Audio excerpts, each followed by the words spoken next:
अब कोई भी पेपर में गड़बड़ी करके सीधे अधिकारी नहीं बन सकता है, चाहे वो कितना ही प्रभावशाली हो, रसूखदार हो या फिर पहुंच वाला व्यक्ति हो, क्योंकि अब छत्तीसगढ़ में आ चुका है अनुचित साधन रोकथाम अधिनियम 2026।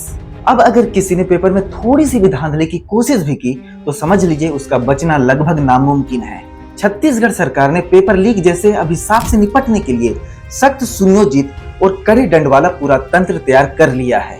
विधानसभा सत्र के अंतिम दिन सरकार ने विधानसभा में अनुचित साधन रोकथाम अधिनियम 2026 पास कर दिया है। इस नए कानून में अगर कोई व्यक्ति सामान्य गड़बड़ी या फिर नकल करते हुए पाया जाता है तो दोषी पर 3 साल से लेकर 10 साल तक की सजा और 10 लाख रुपए तक के जुर्माने का प्रावधान है। इस कानून की वजह से अगर कोई सबसे ज्यादा नुकसान में रहेगा तो वो है मुन्ना भाई गैंग।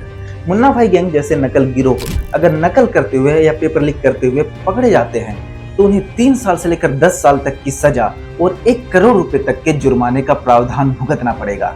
वहीं अगर किसी इंस्टीट्यूट या सर्विस प्रोवाइडर या फिर मैनेजमेंट का कोई व्यक्ति इस कृत्य में शामिल पाया जाता है तो उसे 7 साल से लेकर आजीवन कारावास तक की सजा और कम से कम 1 करोड़ रुपए का जुर्माना भरना पड़ेगा।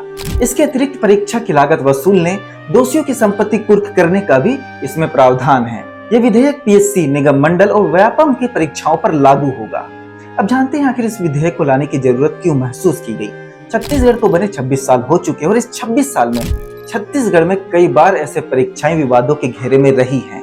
कभी पीएमटी जैसी परीक्षा में गड़बड़ी ने देश भर में छत्तीसगढ़ का नाम सुर्खियों में उछाला तो कभी पीएससी में नेताओं और अधिकारियों के रिश्तेदारों का चयन की वजह से मामला गर्मा गर्म रहा। कई भर्तियां तो अक्सर कोर्ट कचहरी के चक्कर में ही फंसी रही। आपने अक्सर ही छत्तीसगढ़ में अभ्यर्थियों को पेपर में गड़बड़ी और पेपर लीक के खिलाफ विरोध प्रदर्शन करते हुए जरूर देखा होगा। तो इन्हीं सभी समस्याओं को दूर करने के लिए ये विधेयक लाया गया है। अब ये विधेयक कितना प्रभावी होता है, या ये विधेयक पेपर में गड़बड़ी और पेपर लीक को रोक पाता है या फिर संगठित गिरोह इसमें भी कोई लूपहोल ढूंढ लेते हैं, ये तो आने वाले समय में ही पता चलेगा। वैसे आपको क्या लगता है, क्या इस विधेयक से पेपर लीक जैसी घटनाओं पर लगाम लगेगी? अपनी राय हमें कमेंट बॉक्स में जरूर बताएं। छत्तीसगढ़ के लेटेस्ट अपडेट्स के लिए वेब छत्तीसगढ़ को सब्सक्राइब कर लें।